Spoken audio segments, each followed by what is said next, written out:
암에 걸렸다 라는 말을 들으면 그게 누구더라도 무섭고 힘든 시기를 보내고 계실 것 같습니다. 예전부터 우리는 암이라는 병을 불치병, 시한부라고 생각하며 두려워하기도 했는데요.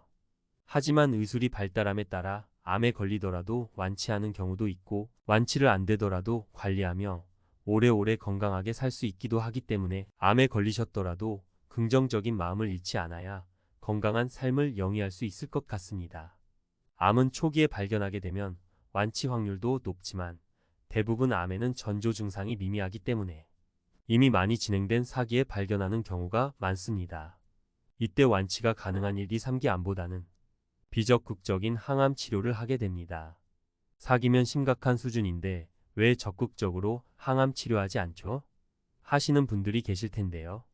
바로 완치의 확률이 거의 없기 때문입니다.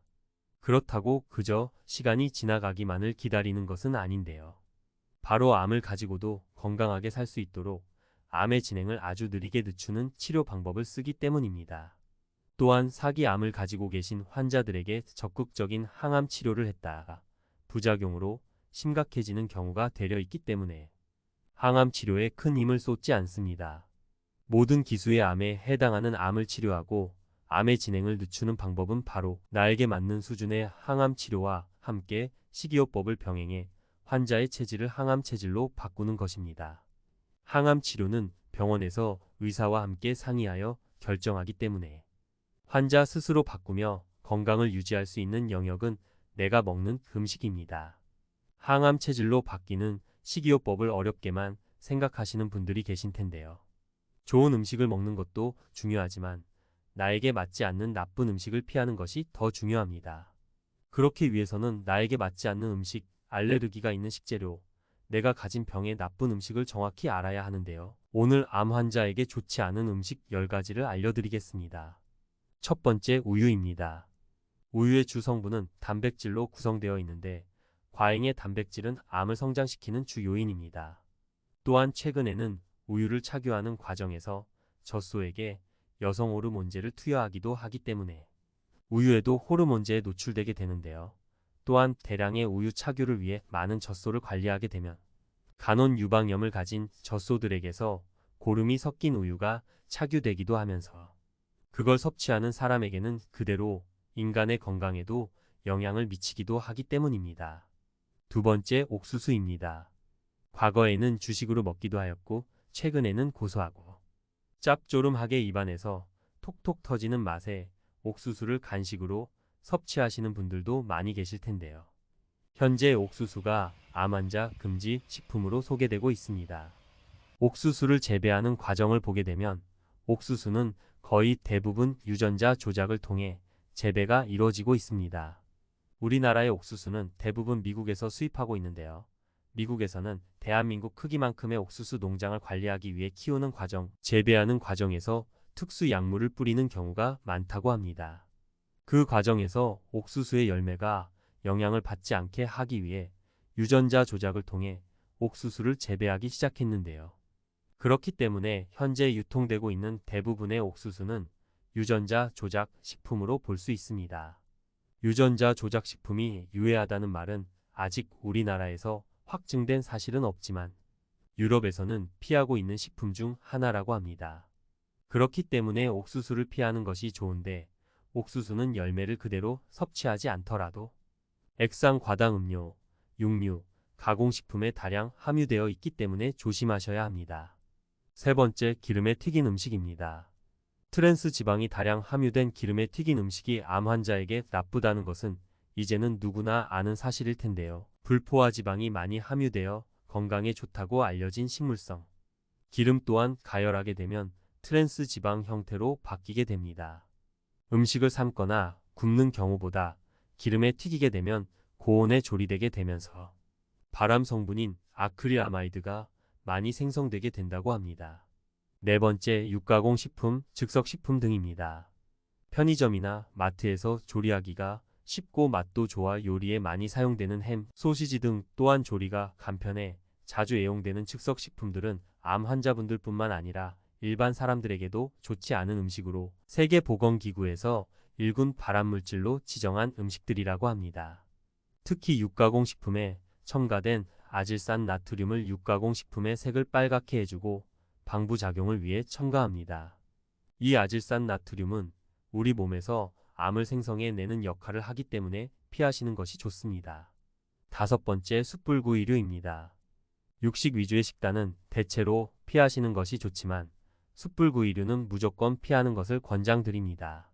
숯불구이에 고기를 익히게 되면 일정하지 않은 화력에 고기의 일부분이 타게 되는데 그때 벤조피렌이라는 일군 발암물질이 만들어진다고 합니다. 그 외에도 숯불로 인한 해로운 화학성분과 미세먼지 또한 문제가 된다고 합니다. 여섯 번째, 소금에 절인 식품입니다.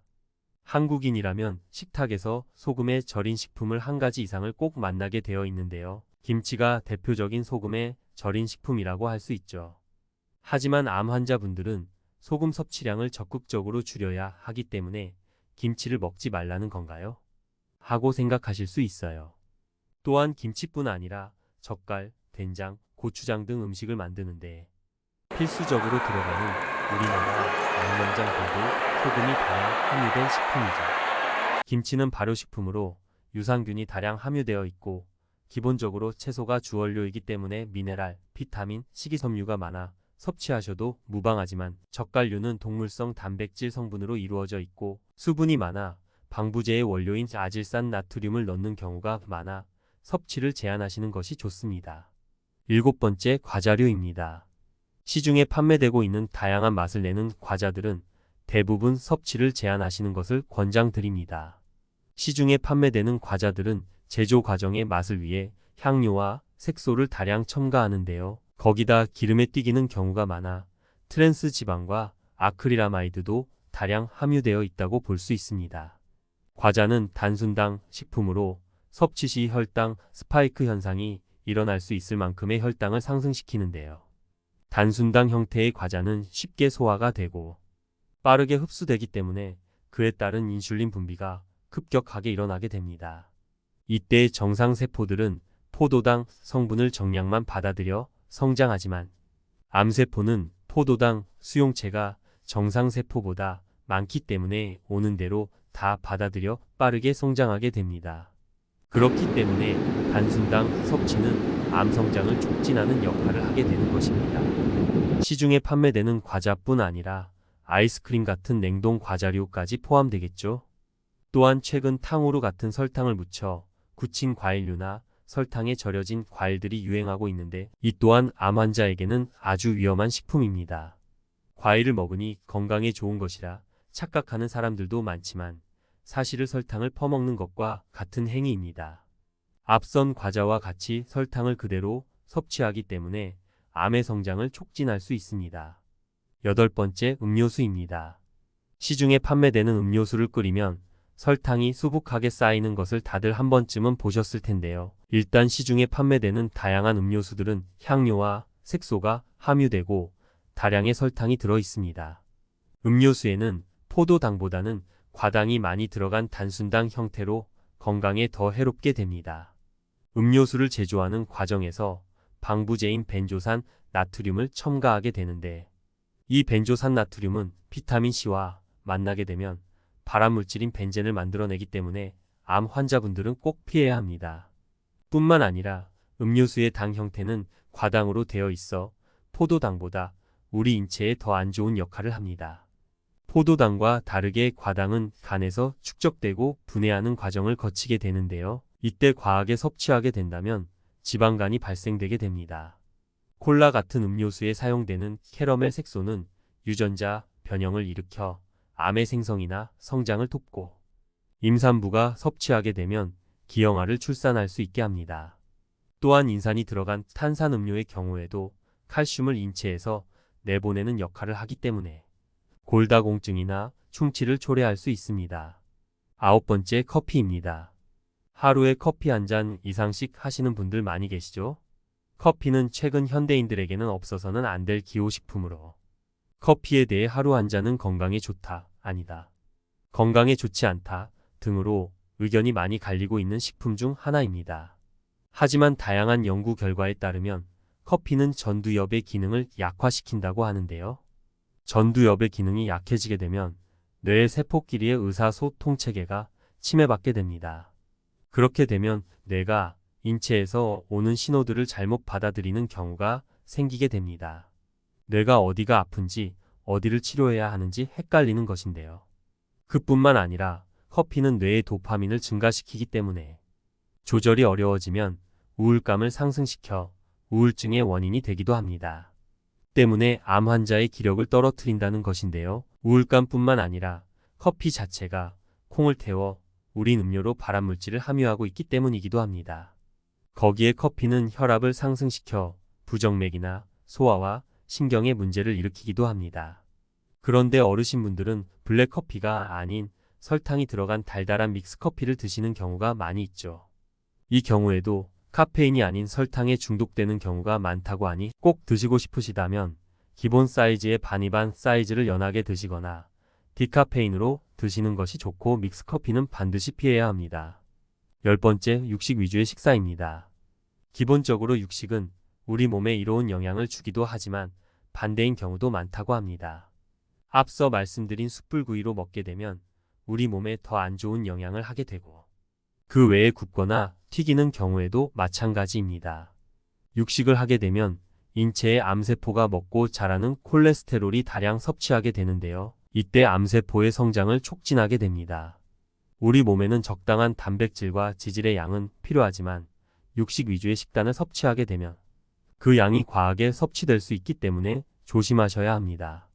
하지만 아예 금지하기보다는 육식 위주의 식단 즉 한 끼에 고기로 배 채우는 식사를 없애고 좋은 영양소들은 적절히 골고루 섭취할 수 있도록 하시는 것이 좋습니다. 일단 암이라는 것은 누구의 잘못이라고 보다 세포의 노화로 인해 발생하는 작은 변이세포에서 시작합니다. 나이가 들면 세포도 노화를 하기 시작하고 그로 인해 변이세포가 발생하며 그것이 암으로 크는데 이에 우리가 세포를 노화하는 습관을 가지고 있느냐가 그 변이세포를 키우는지 죽이는지 결정합니다. 여기서 세포를 노화를 빠르게 만드는 습관에는 운동이나 흡연, 식사가 가장 밀접한 관련을 가지고 있다고 하니 나쁜 음식을 피하고 건강한 식습관을 유지하셔서 건강함을 오래 영위하시길 바랍니다.